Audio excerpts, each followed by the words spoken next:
What's up everybody, Kinetic here, and welcome back to Diablo 3 challenge builds. This is for the monk. If you haven't watched the introduction video to these challenge builds and all the class videos that I'm making, then definitely check out first the introduction video so you understand what the hell this is all about, even in the first place. There's a link to it down in the description of this video. So the monk has had a very interesting evolution in the time that I started building this challenge build for him and what it's ended up being. And he is the only one that is using, out of all the classes that I made builds for, is using the Enchantress. I originally thought maybe I would do the Templar, kind of like I did with the Barbarian, and side by side the Templar is fighting next to you and stuff like that. But then I thought, that's, for one, it's not really original since I just did that, and two, the monk has a lot more control abilities than the barbarian does. So, I mean, the barbarian could just let the Templar do whatever the hell he wants to do because he's not in too much danger. To spice things up for the monk, because he is such a badass and has really good control abilities, I decided to throw the Enchantress in there. And this is one of the classes that I ended up turning up the monster power the most for, just to make things more exciting as well. So, like, with the way that this ended up evolving into in its final form, it's one of the most daring and probably challenging builds out of all of them, I would say. On normal difficulties, what I'm doing here, again, results will vary though, okay? Results are definitely going to vary depending on what difficulty you're on, depending on your gear, depending on a few other different variable factors here, but this is just what it's turned out for me. Hopefully you guys leave me some feedback and what it works out for you. Let's take a look at the skills. As usual, I'm going to start with talking about the skills, the runes, and stuff like that.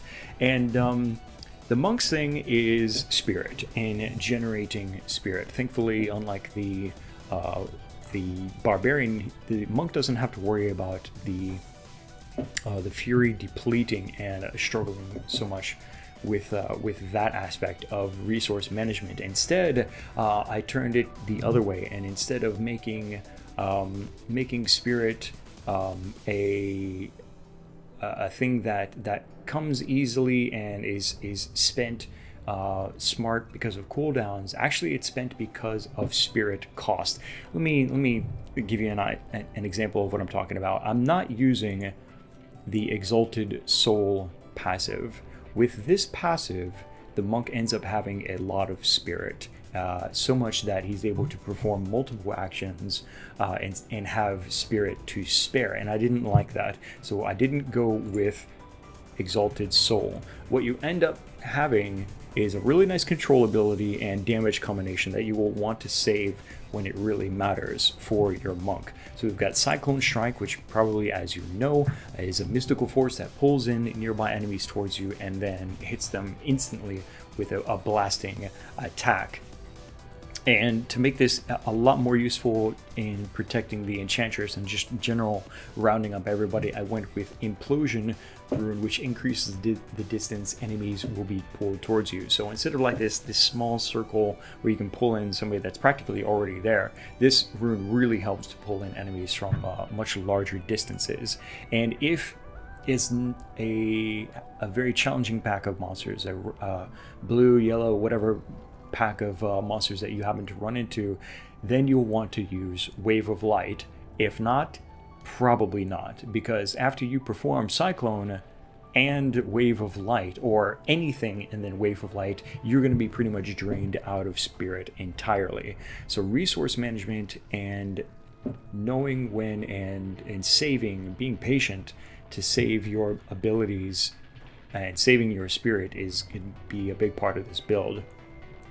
To help generate spirit, I went with Crippling Wave. Crippling Wave didn't feel so aggressive. A lot of the moves, kind of like, again, Barbarian with the Monk, are super aggressive, just like charging forward and beating the crap out of stuff. I didn't want that. I wanted the feeling that the Monk should be a little bit more centered, and be closer and more supportive to the follower, and I think that this is enhanced even more so by choosing the Enchantress as the follower. So Crippling Wave is this really kind of cool looking move, and using the Diablo, it's even more like cool looking, I think. And I'll talk about why the Diablo is important for this build here in a minute. So Crippling Wave is going to help you generate that spirit after you just got done dumping it maybe, or when you're really desperate for it. Crippling Wave Concussion Rune reduces the damage enemies deal. Since we are pulling enemies to us, we don't want them bitch slapping us instantly to death, so reduce the damage that enemies deal after you pull them in close to you. It seemed like the smart choice. Cyclone Strike and Implosion Ray, we talked about that. Let's talk about Wave of Light.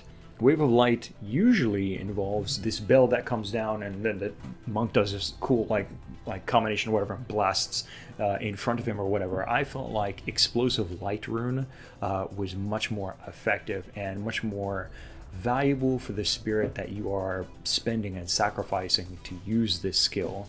Instead, it's a holy damage to enemies that goes out in all directions, like from the monk, and is really good for taking out very large and dangerous groups after you've used Cyclone Strike, or for pulling in those harder rare monster packs as well.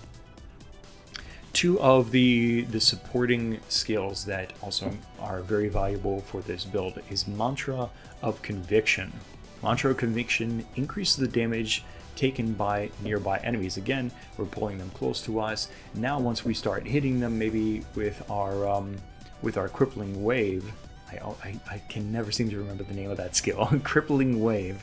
The mantra is going to help out with us dealing damage to them, and of course, yeah, with the Wave of Light as well. I don't have any runes unlocked. The golden rule, as always, with choosing maybe some different runes other than the ones that I recommend, or maybe even swapping out skills if you feel like you really must do, is don't overdo it.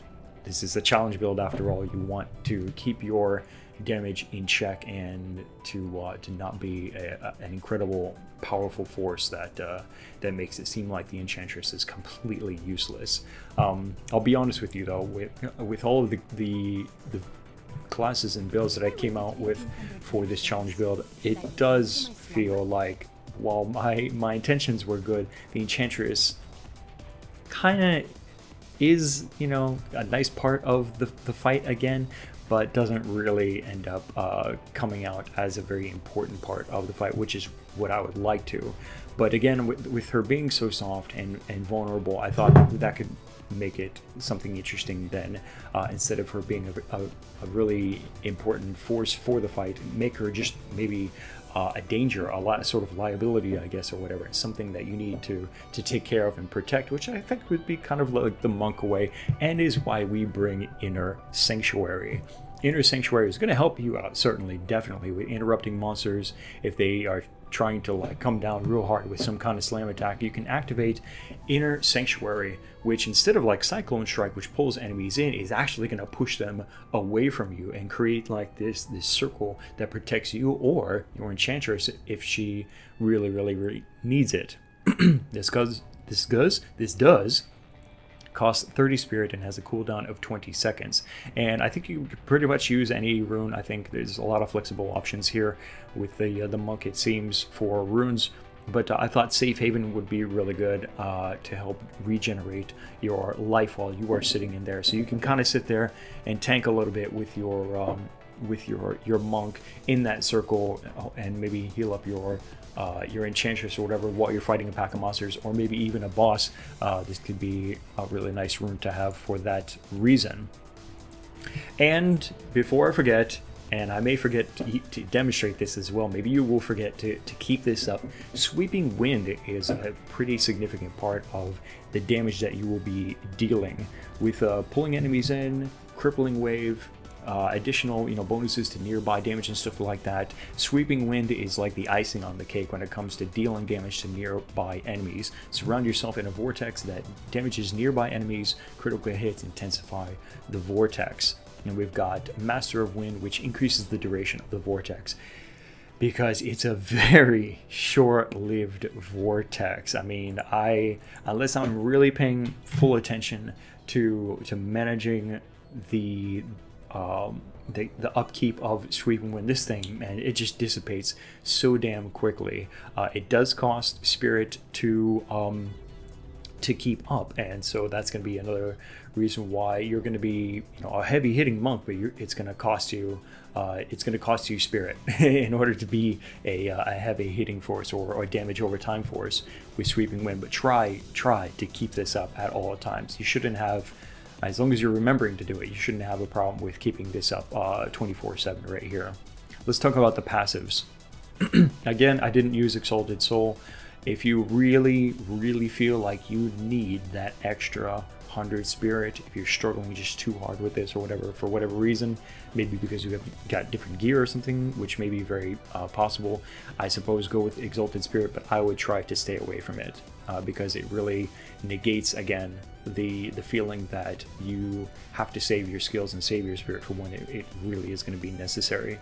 So instead, what I've chosen to include is Chant of Resonance. Duration of all mantras is increased by 7 minutes. So this is one less thing to think about. I mean, we're already constantly looking at our sweeping wind.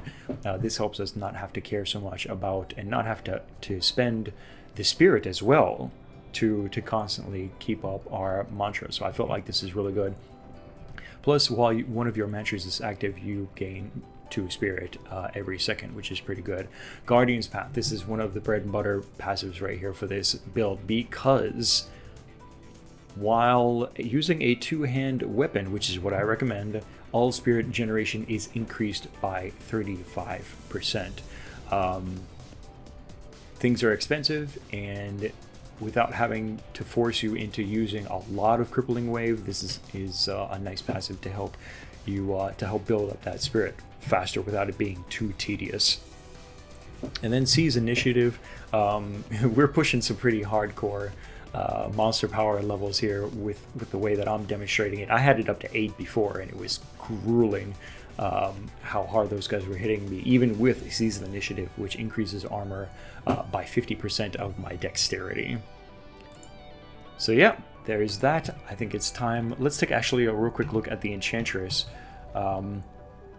For her, you're probably going to want to push as much intelligence as possible to actually make her useful in terms of dealing out damage. She will be doing pretty good, and she has some nice skills depending on what you choose to add to her.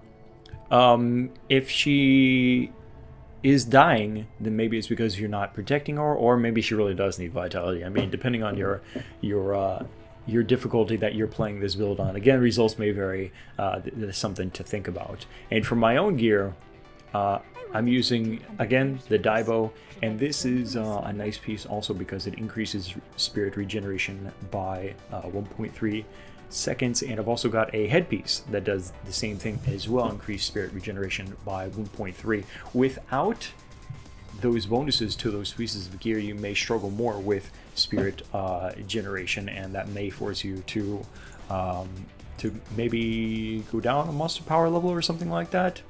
Results will vary.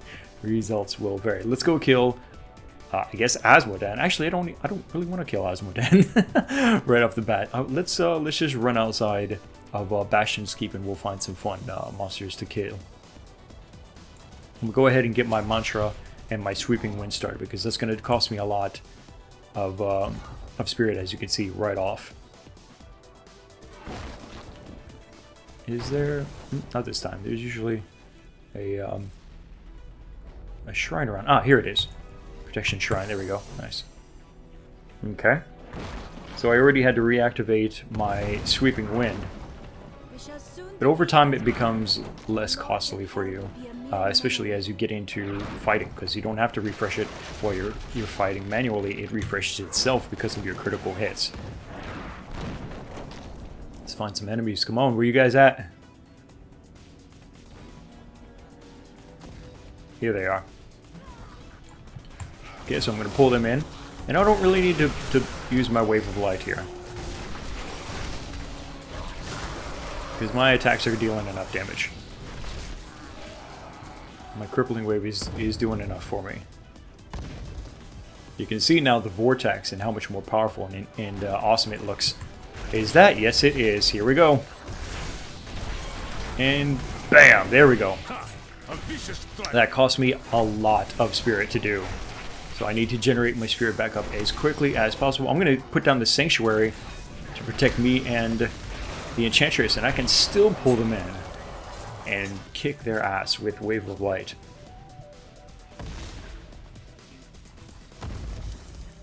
We couldn't hold on. I can't remember if that guy actually spawns any monsters after his dialogue or what. I'm just gonna hover here. Woo! Almost lost my swirling wind there. Almost, or swirling, sweeping. Almost lost my wind there because I wasn't paying attention to it. I don't really need to use anything other than my crippling wave for this. There we go. He's done. What is this? Another protection shrine. Good. This is almost done. Pull them in. Sweeping wind.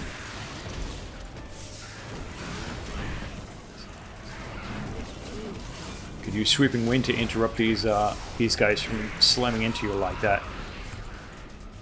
It may be necessary because those guys can hit really hard when they come down with those big rock hard paws of theirs. An evil force. It pierces my thoughts like a blade through my Oh, these things. I hate these things so much. I am gonna go ahead and use my Wave of Light because those guys hurt like hell. I don't have enough speed. Oh no, no! I just lost my. Oh shit! I lost my wind because I didn't have enough spirit to recast it.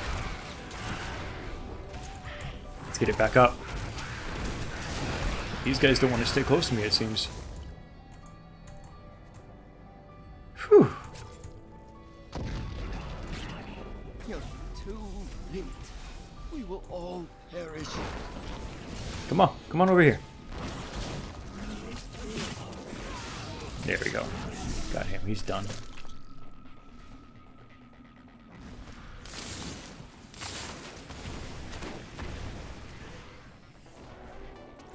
You can see the damage that the Enchantress is doing is pretty decent.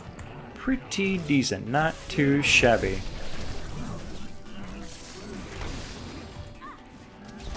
I mean, I'm only doing, like, without crits, like about 200 with my Crippling Wind.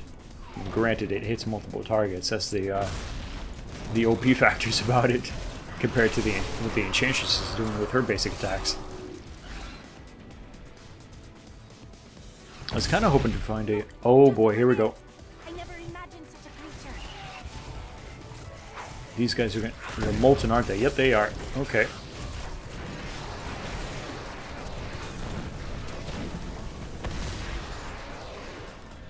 Alright. That wasn't too bad. Maybe it was a mistake to turn it down from Monster Power 8 to 7. I was having kind of a rough time with it earlier today when I was live streaming. Let's pull these guys in. Let's do this. Oh, there goes my sweeping wind. Gotta pay attention. My strength returns. Those guys, that's why I fucking hate these things. They are so worth using Wave of Light and getting rid of that, sacrificing that spirit for. I hate those things so much. Especially when there's multiples of them like that. Damn, they hurt. Cool thing about Sweeping Wind, don't even have to hit anything. Shit just breaks. It's great. Oh boy. Oops, I misplaced that. I wanted to use it to cut off these guys. Oh well.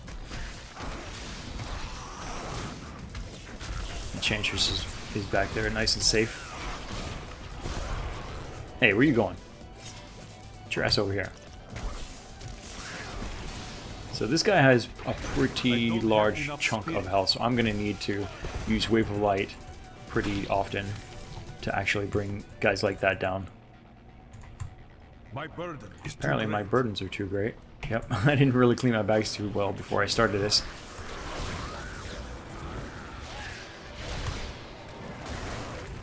I need spirit. And I've got no spirit. But I've got Sweeping Wind up, which is damaging them if I happen to get in range of them. Here we go. Alright, let's finish cleaning up this place. What's this? Misplaced bag. The children of bold And some lore about barbarians, which is pretty cool.